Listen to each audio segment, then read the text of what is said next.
ما ته د سپینې ماڼۍ د سپي قصې کوې، ما ته د یو ډمې قصې کوې چې مخکې له دې چې واده وکړي 5 ماشومان پیدا شوي دي، ما ته د غرب کلتور راوړې، لیکن زما په بچیو باندې چې په وینو باندې لت پت دي د CIA او د بلیک واټر د جاسوسانو لخوا نه کورونه او کلي ړنګ شوي دي، څاروي وژل شوي دي، هستي او نیستي بمبار شوي دي، باروتو خوراک شوی، په هغه باندې د قلم مات ده، ګوتې د لړزېږي، ژبه د ګونګه ده چې دغه راپور خپور کې.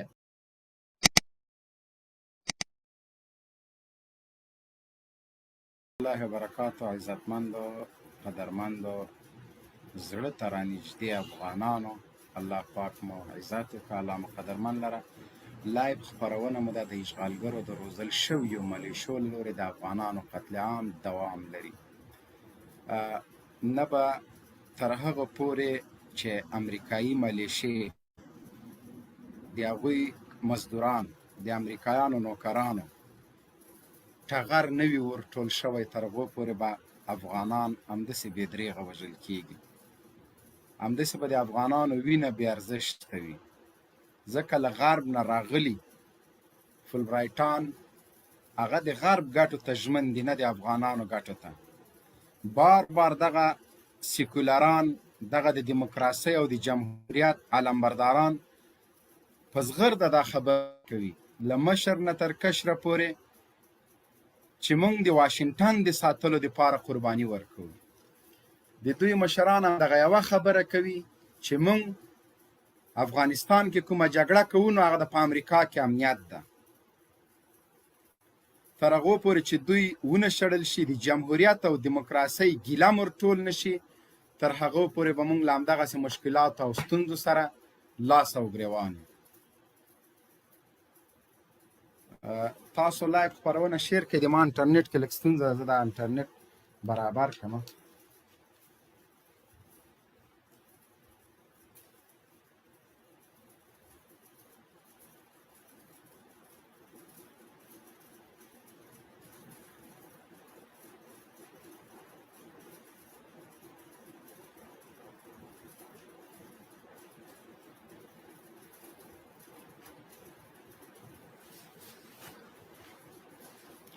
نو تر څو پورې چې دغه د CIA او د بلیک واټر روزل شوي ملیشې په افغانستان کې وي، د دوی ټغر ورټول شوی نه وي، تر هغه وخته پورې به دلته د افغانانو قتل عام هم روان وي، د افغانانو وینه به هم بهیږي.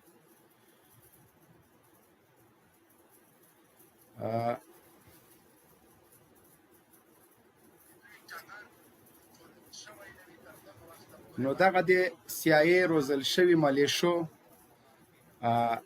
د خوست د سپرۍ ولسوالۍ وحشت به هم تاسو لیدلی وي چې دغه مزدور و غلام او د CIA روزل شوي ملیشو کوم رقم وحشت وکړه، بیا به مو د رسنیو خاموشي هم په هغه باندې لیدلی وي. او زابل، روزګان، هلمند او قندهار کې هغه وحشتونه چې دوی کړي دي، نه یې کور پریښی، نه یې کلی پریښی، نه یې جومات پریښی، نه یې ودونه پریښي دي، نه یې د عامو خلکو موټر پریښي دي، نه یې د عامو خلکو بازارونه او کاروبارونه پریښي دي. په دې خاطر باندې چې که یو بازار، یو مکتب، یو کلینیک د طالبانو په ساحه کې وي، هغه د دوی دپاره نظامي هدف ده. دا جرم ده چې دغه منطقه د طالب په لاس کې ده، لیکن بلاعکس بیا د طالب نه ګیله کوي. طالب دوی د موږ ته وښیي چې طالبانو په کوم مکتب باندې، په کوم کلینیک باندې، کوم عمل منفعه ځای باندې چې دوی ترې استفاده کوي، د دوی تر تسلط لاندې وي، طالبانو د پې باندې حمله کړې وي. پرون شپه په ننګرهار کې د دوی وحشت، د دوی ظلم او بربریت هغه له خلکو نه پټ نه ده. خو موږ افسوس دې ته راځي چې دغه مزدور رسنۍ، دغه بلواک او بېواکه رسنۍ، دغه د غرب په ډالرو روزل شوي ژورنالستان، وخت چې د غرب په ډالرو او د غرب په پوهنتون کې د غرب په انسټیټیوټ کې یو ژورنالست روزل کېږي، هغه دومره بېزمیته، دومره غیرته، دومره بلواک او بېواکه وي چې خپل د افغانانو درد دنیا ته نشي ښودلی.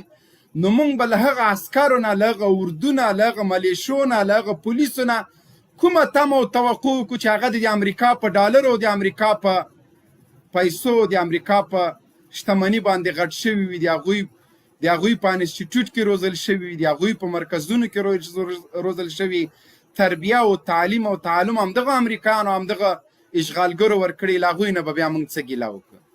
وخت چې د دوی ژورنالستان، د دوی په پانتونو کې روزل شوي ژورنالستان، تش په نامه خبریالان دومره بې ضمیره، دومره بې غیرته، دومره بې پست انسانان وي چې هغه نشي کولی د یو افغان درد نړیوالو ته وښیي، هغه نشي کولی چې یو حقیقت راپور جوړ کړي. اکثره ژورنالستان دغه د خوست په وحشت باندې چې دوی خاموشي اختیار کړله، یګانه دلیل دا و چې مونږ کمپاین عسکر مو نه پرېږدي. وخت چې د کمپاین له عسکرو نه ته ژورنالست په کابل کې خوندي نه یې، دغه مظلوم ملت به څنګه ته خندي؟ دا خو ستا دنده ده که په هر قیمت باندې وي چې ته دغه وحشتونو باندې رڼا واچوې، ته دغه وحشتونه بربند کې.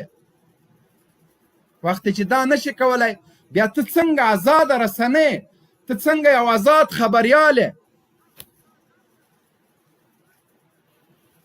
دا خو بیا نشي کېدلی که نه، دا خو ته خو بیا آزاد نه شوې. دا خو بیا مه وایه چې راپور زمونږ او قضاوت ستاسو. قاري صاحب ته مې هغه نه ده لېږلی، قاري صاحب ته لینک ولېږم. نو ملګرو تاسو لایو خپرونه د سره شیر کوئ، قاري صاحب سعید خوستي ته لینک ورولېږه. طبعا مشکلات دي، خامخا موږ غوښتل چې خپل ټیم باندې خو بیا هم لایو خپرونه وکړه، لږ ذره ستونزه وه د لایف هغه کې نورو ملګرو ته رسولو کې، هغه ستونزه حل شوه. تاسو همت وکئ تر څو د دغه مزدورو رسنیو خولې له خاورو نه ډکې کړو، تر څو دغه د غرب روزل شوي رسنۍ، د غرب روزل شوي خبریالان او ژورنالستان، ډېر غټ غټ نومونه به وي، د هر یو فیسبوک ته چې لاړ شي 5-6 لکه فالور به لري، چې ورشي نن سندرغاړې مردار شوې ده. دا ټولې رسنۍ تاسو وڅارئ. نن یوه ډمه داسې وګډېدله، نن په پلانکي هېواد هندوستان کې یوه ډمه د 3 میاشتې پاسې ماشوم پیدا کېږي، یا مثال واده یې وکړه، مخکې له دې چې واده وکړي 5 ماشومان دي. دا څه رقم عجیبه راپور ده. په واشنګټن کې په سپینې ماڼۍ کې یو سپی، یو څوک د سپینې ماڼۍ خبریالی وداړله، نن یې سپی له هغه جنبې وړه کلینیک ته. دا د دوی راپورونه دي، دا د دې رسنیو. ما ته د سپینې ماڼۍ د سپي قصې کوي، ما ته د یو ډمې قصې کوي چې مخکې له دې چې واده وکړي 5 ماشومان پیدا شوي دي. ما ته د غرب کلتور راوړې، لیکن زما په بچیو باندې چې په وینو باندې لت پت دي، د CIA او د بلیک واټر د جاسوسانو لخوا نه کورونه او کلي ړنګ شوي دي، څاروي وژل شوي دي، هستي او نیستي بمبار شوي دي، باروتو خوراک شوی، په هغه باندې د قلم مات ده، ګوتې د لړزېږي، ژبه د ګونګه ده چې دغه راپور خپور کې.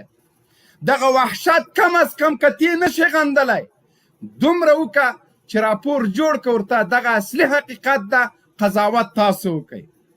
ته ما ته د سپینې ماڼۍ د ډمو قصې مه کوه، ما ته په کابل کې د ډمې د پایکوبیدنو د کانسردونو راپورونه مه راکوه. ورشه ټولې د غرب رسنۍ وګوره چې په افغانستان کې دفترونه دي، په زرګونو ډالر تنخواګانې اخلي، د هغوی راپورونه په پلانکي هېواد کې ایډز ده، په پلانکي هېواد کې یوه ډمه له پلانکي سره واده وکړه، د کرکټ ټیم سره یوه نجلۍ په هندوستان کې رابطه وکړله، بس دغه قصې دي او دغه خبرې دي. د پلانکي لور لاړه، د پلانکي ښځه لاړه، پلانکي دا وکړه، بس دغه قصې دي. نور په رسنیو کې موږ څه نه اورو. طالب تروریست، طالب وحشتګر، طالب دهشتګر، طالب پنجابی، طالب غلام، طالب مزدور. یو څوک چې د طالبانو ویان ځان معرفي کوي، ملا دې ماته شه، 20 کاله معرفي کوي نه د طالب ویان دو وایه. یو څوک چې د طالبانو ویان ځان معرفي کوي، دا د رسنیو استقلال او ازادي ده. یو څوک داسې وایه چې د اتلانو د امریکایانو ملا ماتونکو غازیانو د دې عصر د امپراتورانو ویان خبرې کوي. ویان یو څوک چې ناټو او امریکا یې دړې وړې کړله د هغه ویان خبرې کوي. دا در سره څوک نه مني. اوس یو څوک چې د طالبانو ویان، نن هماغه طالب چې تا ورته دهشتګر، وحشتګر، تروریست، غلام، مزدور، پردی پال ویلې، هماغه طالب د دې عصر اتلان دي. ټوله نړۍ که کفري ده او که اسلامي ده سلامي ورته کوي. معزز او معظم میلمانه دي. خامخا به په تا اور بلیږي که تا خپل بېطرفي ساتلی وای. مزدوره خبریاله نن به د دا حال نه و. او مزدوره جورنالیسته او د غرب روزل شویه جورنالیسته. دغه وحشتونه به تر کله پورې ته له ملت نه پټوې؟ بیا د دوی روزل شوي ګوډاګیانو او مزدورانو ته چې وایي دلته خو پلانکي راپور نه ده ورکړی پلانکي رسنۍ. په 2000 کې د ازادۍ راډیو یو خبریال ته د زیر اسمان کبود پروګرام یو زنګ مې ورته ووهه چې د طالب نوم مې لا نه واخیستی. دا مې نه ورته ویلی چې طالب هغه ما ورته ویلې دا خو د بیان ازادي نه ده. زما درد واوره، زما فریاد واوره چې زه څه درته وایم. دا خو د ازادۍ د رسنۍ ازادي نه ده که نه؟ دا په کوم پوهنتون کې تا درس ویلی ده چې زما خوله را بندوې، زما غږ اوچتولو ته نه پرېږدې؟ هغه وخت کې دغه موبایلونه او دا ډېرې کیسې نه وې، راډیو بس نو. اوس هم د مونږ یو ملګری د راډیو اوري، موبایل یې نسته، نر غوندې بېغمه خپل راډیو ته یې غوږ نیولی. پوه شولې؟ نو ما ته وایي که زمونږ دغه برنامه دې خوښه وي غاده کني بس ایسته یې قطع کړل. نن هغه جاناقا لکوزی مردار شوی ده، په دې د ننګرهار په ننګرهار کې ښخ کړی ده. ما دومره ورته وویلې چې په دې تمه باندې 2000 کالو چې نن افغانستان آبادیږي، امنیت راځي، سوکالي راځي، افغانستان به له جاپان سره هغسې مال ګورئ. یو متل ده په فارسي کې وایي بزک بزک نمر که جو لغمان میرسه. تاسو په دې تمه باندې 2 کاله مونږه انتظار کړو چې هله امنیت د سوله د روزګار د په میلیاردونو ډالر دی. دا کیسې چیرته دي؟ مونږ له لوږې مرو، امنیت نه لرو، سوله نه لرو، وطن مو لوټي لوټي شو. یو د کابل ښار زه څه کوم چې اسمان څکې ودانۍ مو پکې جوړ کړي دي د غلا او د چور او چپاول او د دې ملت په زبېښلو باندې. نو دا د دوی د رسنۍ ازادي او دغه خبریالان. اوس هم مطیع الله عابد هماغه جاناقا لکوزی یو څو ضمیر فروشان دي. اوس ورته راشه تم یو خپرونه جوړ که زیم جوړوم، د تا 10 لکه او 20 لکه او 8 لکه فالوور دي، مونږ هیڅ زیرو. ګورو به چې دا ملت د چا خبرو ته غوږ نیسي. وحشت ده، ظلم ده. هغه که د افغانستان په هر ګوټ کې وي، هغه که له افغانستان نه د باندې چې خدای دې وکړي چې وي که نه وي، خو ظلم ده. وحشت ده. تاسو خو نشئ کولی چې په دغه ظلمونو او دغه وحشتونو باندې د دې په نر رسنیز کولو باندې دا وحشت پټ کړئ. تر کله پورې به د خلکو سترګو ته خاورې ورشیندئ؟ تر کله پورې به دغه ظالم مزدور او اجیر حکمرانان په موږ باندې واکمنان وي؟ سبا بیا تاسو د کومې ورځې انتظار کوئ؟ با وجود د دې چې هره ورځ مو بچي په باروتو باندې کباب کوئ، هره ورځ مو تورسرې لوپټې په باندې په باروتو سوځوئ، کباب اندام پراته وي. بیا تاسو له طالب نه، له دغه ملت نه او له دغه کړېدلي ولس نه، دغه د قربانیو له وارثینو نه کومه تمه او توقع کوئ چې سبا به د دوی لاس د تاسو ګریوان ته نه رسیږي؟ سبا به مو همدغسې د کابل په 4 لارو کې نه راکشوي لکه خلقان او پرچمیانو چې کش کړل؟ نور د دې ملت ګریوانونه پرېږدئ. دومره ظلم وکئ چې څومره مو سبا په ځان باندې برداشت کیږي. دومره ظلم او وحشت وکئ چې سبا یې د انتقام تحمل ولرئ. د انتخاباتو په نامه ډنډورې مو شروع کړي دي. انتخابات کوئ، انتخابات دي څه شي انتخابات کوئ؟ کوم انتخابات؟ تاسو د 18 کلنې دیموکراسۍ د انتخاباتو ثمره موږ ته راوښیئ. یو وزیر داخله شټاسري ارګمشره لرې دی که ګلمرجان در پسې راغی چې ولې هغه د خیانت وکړه، هغه په مسکو کې و تا لرې کړی. اوس د همغه معاملې قرباني بل وزیر جوړیږي.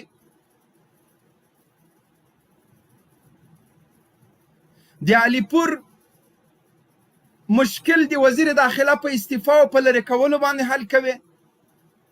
خوست ته باروت لېږي، وردګو ته خوراکي مواد لېږي. دا څنګه کېدلی شي؟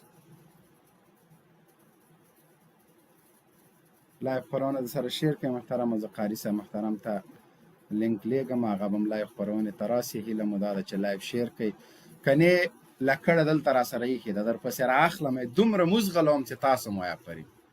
لایو خامخا شیر کړئ.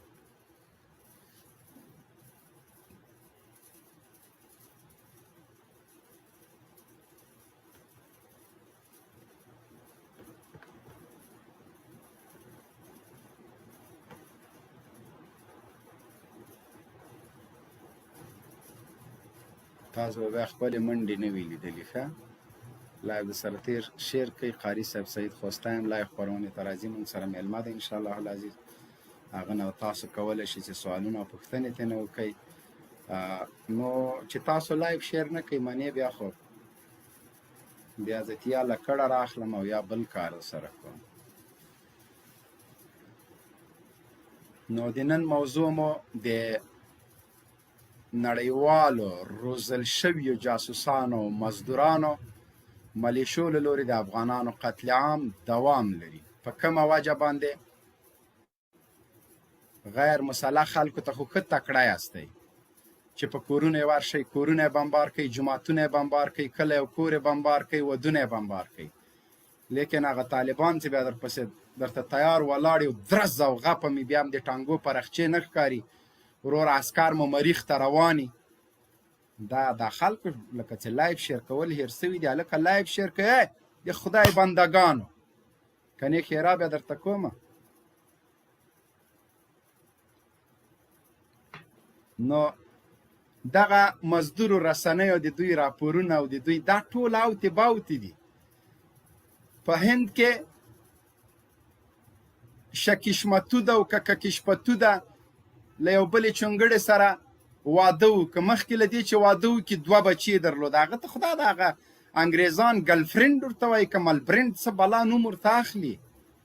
ښه دا مخکې له واده نه ګرلفرینډ او ملفرینډو سره دغه د شرم دا راپور ته په پښتو یا په دري کې خپروي. هدف دې څه شی ده؟ سپینې ماڼۍ کې د جو بایډن سپی یو چا ته خوله وراچولې او دا سپی داسې ده او دا سپی یتیم و، د دې سپی اته خویندې وي، د دې سپي پله نو همدغسې سګبازانه موږ ته ارګ ته هم راوستي دي. د سپي ټول خاندان به درته معرفي کړي. دا د مزدورو رسنیو راپورونه دي، دا د مزدورو رسنیو حال ده. د نورې نړۍ د فحشا راپورونه.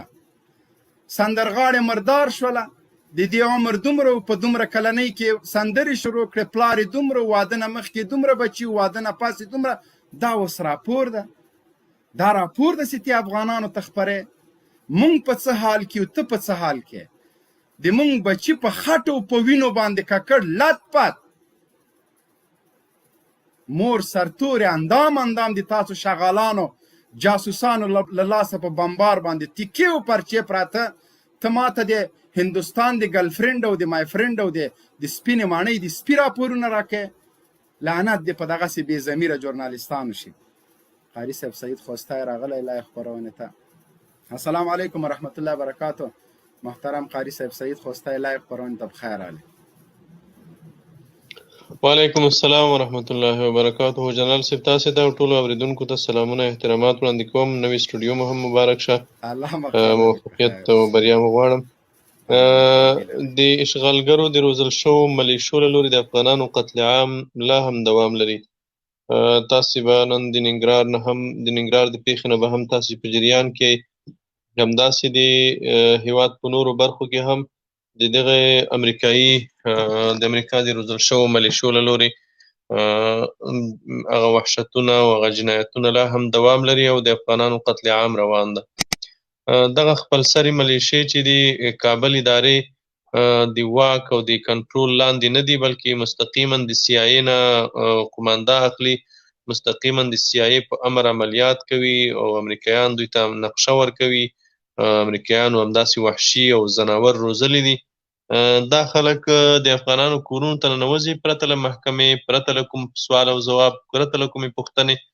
یو افغان بېګناه او بیچاره افغان د خپلو ښځو ماشومانو په منځ کې رانیسي او په ډېر قساوت یې په شهادت رسوي.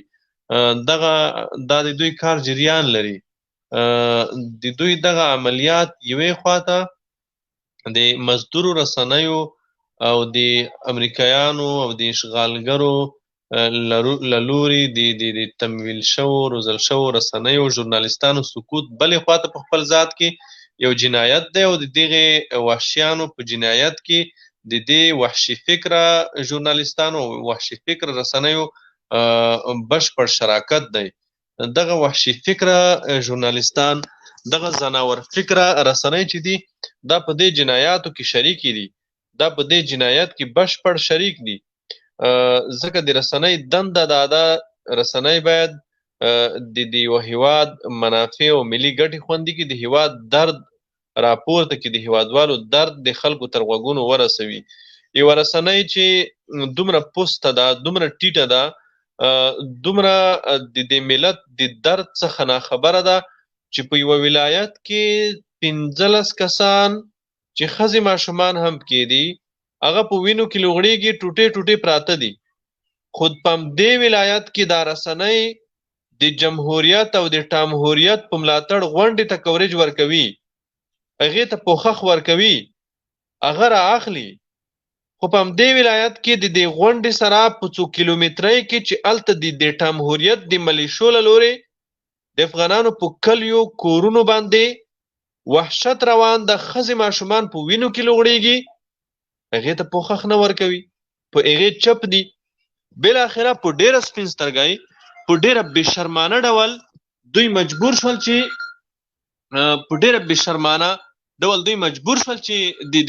د پېښې ته په ماته خوله، په چینګه خوله د پېښې ته پوښښ ورکړي، هغه هم په ډېره بېشرمانه ډول. آخر مجبور شول.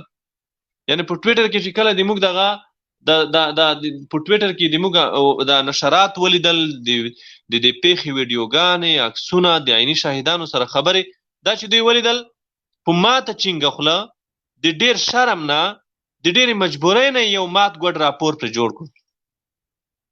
هغه هم ځینو رسنیو لا هم دا عملیات د طالبانو د القاعدې خلاف عملیات بلل، او دوی دا ویل چې طالبانو په دې برید کې د کوم تلفات چې اوښتي دا د طالبانو په ماینه اوښتي دي.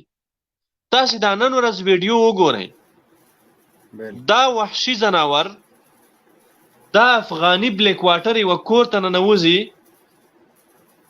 یوه کور کې د ښځو ماشومانو په منځ کې یو سړی را نیسي، ماشومان، ښځه یې ورته چیغېږي، هغه ورته چیغې وهي او دی په ماین کېنوي.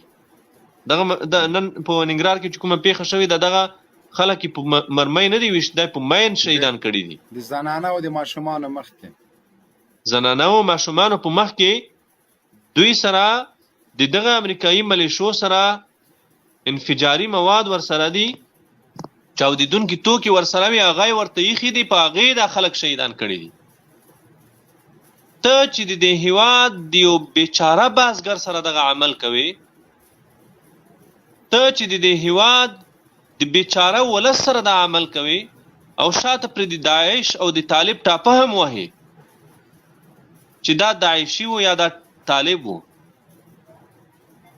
د داعشیانو سره خو ستاسې کار نشته. داعشیان تاسې ولې وژنئ؟ داعشیان تاسې کله وژلي دي؟ داعشیان خو ستاسې په میلمستونونو کې لوکس ژوند لري، د راحت ډک ژوند لري. هغه کله تاسې وژلي دي؟ هغه کله تاسې وژنئ؟ د هغې سره کله ستاسې کار شته؟ تاسې خو بېګناه افغان وژنئ، بېګناه ملت وژنئ، د بې ګناه ملت او افغان سره مو کار ده. بالکل قدرمن شه قاری صاحب محترم، الله پاک معزت وکړه. د دوی دغه شرم، د دوی دغه غلامی، د مزدوري دغه د مونږ او تاسو د نورو هغه بادر د افغانانو مسؤلیت ده چې د دې رسنیو په وړاندې مزاحمت وکړو تر څو پورې لکه د خوست د سپریو د پیښې وحشت چې دوی غوښتل ډیر په بې شرمۍ باندې پرده پې باندې واچي، دغه خلک طالبان یا د حقاني شبکې غړي وبولي، لیکن حقیقت بل رنګ و. د سیمو خلکو بیا باوجود د هغه ځینو رسنیو په سلو کې 10% رسنیو ډیر په مکرانه ډول دغه راپور خپور که چې له هغه اصلي حقیقت نه بیا هم ځان یو کنج ته که. همدغسې بېګا په ننګرهار کې وحشت، په زابل کې، په نورو ولایتونو کې چې مختلف دوی کورونه کلي وران کړي دي، ویجاړ کړي دي، رسنیو تر اوسه پرې راپور نه ده کړی. همدغه د ننګرهار په وحشت باندې تر اوسه پورې اصلي عامل د دغه جرم معلوم نه ده. که چیرته دا طالبان وي، رسنۍ مجبوره دي، رسنیو مکلفیت ده چې ورشي اصلیت د دې راپور ته نه پوښتنه وکړي. که نور نه وي دغومره دې ووایي چې د پیښې د جزئیاتو د معلومولو په خاطر باندې موږ افغان چارواکو سره، غلامانو، مزدورانو سره ارتباط ونیو، لیکن موږ ته د دې پیښې جواب رانه کړ. دا یو مسؤلیت ده. دلته د دیموکراسۍ دعویدارانو که چیرته دغه خلک طالبان وي، ثابت که چې دا طالب ده. که طالب نه ده، چا پورې تړاو لري؟ ولې مو وژلي دي؟ ولې مو په بمونو ایښي تیکه تیکه مو کړي دي؟ ولې مو دغه خلکو خو سره سلانه، ولې مو دغه خپل مردارو ناکاره محکمو ته نه وړاندې کول چې راجګېږي او بس خلک دي؟ ولې دا هېواد دا لکه چې هېڅ څوک لري نه، د فریاد د غږه اوچتولی څوک نشته. دا څه عجیبه قانون ده، عجیبه حکومت ده. یاسر کندوزی صاحب مهرباني وکړئ. السلام علیکم. وعلیکم سلام. سلام علیکم مبین صاحب ته او قاری صاحب سعید خوستي ته او ټول مینوال ته السلام علیکم. وعلیکم سلام. مبین صاحب د موضوع خو دغه په باره کې د مزدور او ګوډاګي او وحشي ادارې د عوامو بېګناه افغانان وژل. بالکل بېګناه افغانان دغسې ټوله دنیا ولیدله چې دغه وحشي ادارې د کابل ادارې لکه ګوره کندوز کې بمبار وکړ او دغسې سمنګان ټول ولایتونو کې مدرسې بمبار کړې، ننګرهار کې د څه تېر وخت مخکې او ټول حافظان یې په شهادت ورسوله. د دغو پر وحشتوب بیا هم دغه ژورنالستان دي، که دغه خیاطان دي کم دغه فیسبوکي سکشویان، دغه بیا هم پر دغو سترګې پټوي، وایي دا هېڅ یې نه دي کړي.